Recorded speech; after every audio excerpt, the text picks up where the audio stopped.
David, it's a blessing, because the last time you and I spoke, I said, I really am not done talking with you. And here we are again. The universe has brought us back together. Right. We had a really good conversation last time. Oh my God. Yeah. I'm looking at this picture of you. Yes, sir. What is that? Some Indian? Yes, artifact. absolutely it is. It's acoustic, sir. Yeah. Wow, way cool. It's all about peace, bringing peace. Even you can walk up to your enemy, touch them on the shoulder with a cool stick, and it just says, "Hey, look, I had the courage to come in here and just touch you." So happy day to you. Wow, impressive. That's moving. So, hi, Aaron. What do you want to talk about? I want to talk about the continuation of how you're able to create words years after you took a moment of the now, and it becomes our now. That's not magic. That's a calling. Wow. Well, thank you. I mean, I consider it to be really, I'm very lucky. And maybe you feel the same way. If you find the right path for yourself and you stay on. I've been on this photography journey now for well over 55 years. Mm-hmm. And I am more passionate and more excited now about this work, about pictures of time, than I was when I was doing that amazing record album cover and movie poster work, about which I was unbelievably passionate at that time. But it's just, you're really lucky if you find the path for yourself that you just fits who you are. You're speaking my language when you talk about paths and journeys. This right here, it tells me so much about you, because you totally understand that what you have is a gift and that you're sharing it with other people.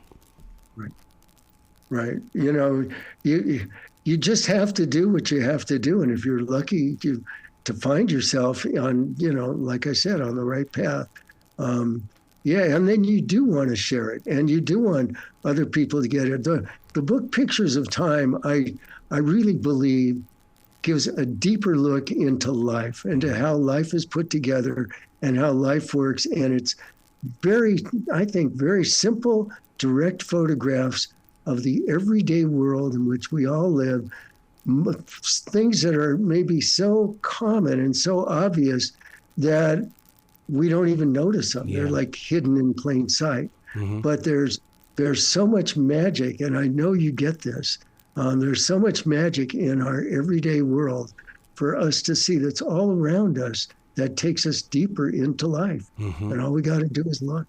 You're a silent wolf, aren't you? You love to sit on the edge of the forest and just observe everything, because, to me, the story is right there in front of us if we take the time to be that silent wolf. Right. I don't know about silent wolf, but it, it's true, and it's amazing. When I go out to photograph now, it's I just feel things speak to me. Yes. Like there'll be a tree branch or a person just sitting in a particular way, and I feel like it's an insight into how life works and how life is put together. That's really what the book's about. I would like to talk about how to buy the book. Please. The book is called Pictures of Time. It's available on my website, which is picturesoftime.com.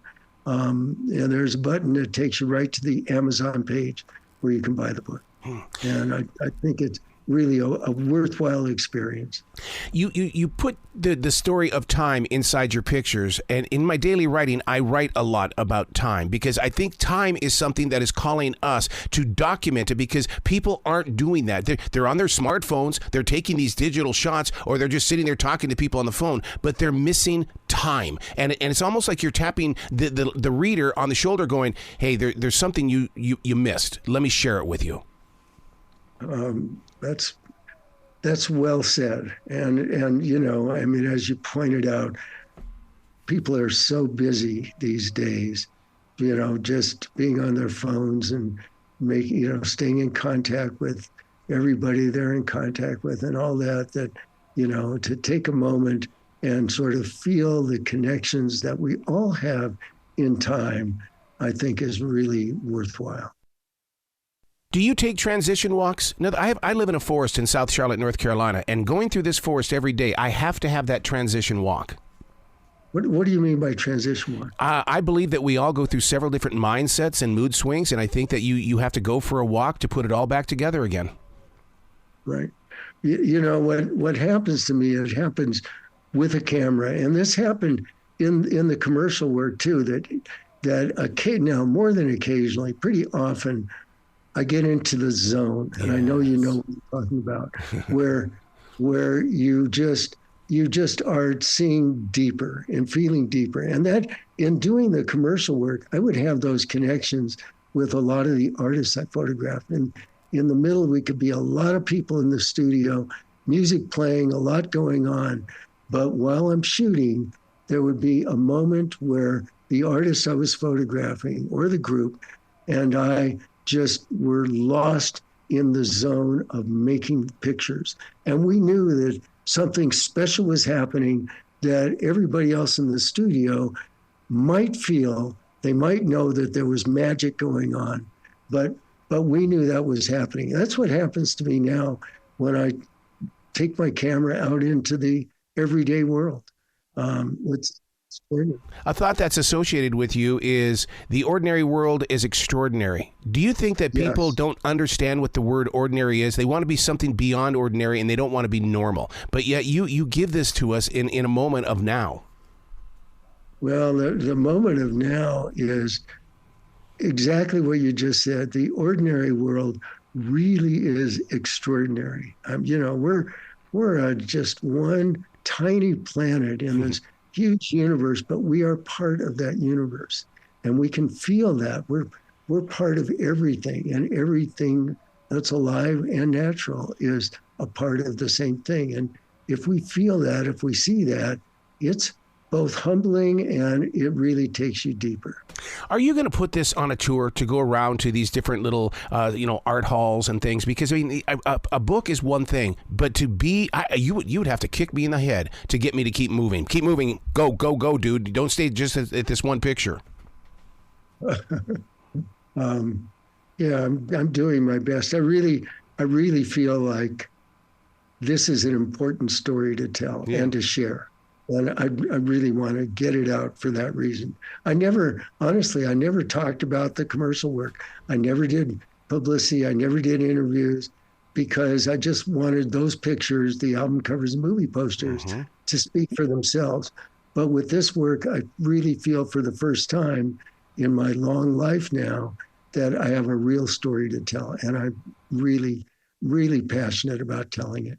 And so it's picturesofTime.com. Do you feel like you're the teacher now? No, I don't think about that. I'm just a photographer. I'm just a photographer. I just make pictures. My language is photography. Yeah. That is really the language that I speak. Wow. So when you snap that one shot, do you know it's the big one, or do you wait until you can physically hold on to it? It's always different. Sometimes you're surprised. You go back and study the pictures. Sometimes you just know. You just go, man, that was magic. I was there. It happened. But a lot of the times you're surprised. And I spend hours and hours and weeks and months studying my photo. I learn from my photographs. Yeah. They teach me about the things that, and I don't always get. A lot of times, the picture doesn't do what I want it to do. And I think about it. I try to figure out what it was that I, missed or could have done differently. And I try to learn. Wow. You've got to come back to this show anytime in the future. I am not done talking to you yet, David. All right, man. Well, it's really, really good to talk to you, Arrow. So picturesofTime.com, folks. Thank you. Yeah, I hope we do get a chance to talk again. Oh, we will. We will. You be brilliant today, okay, sir? All right. Thank you. You too. Take care.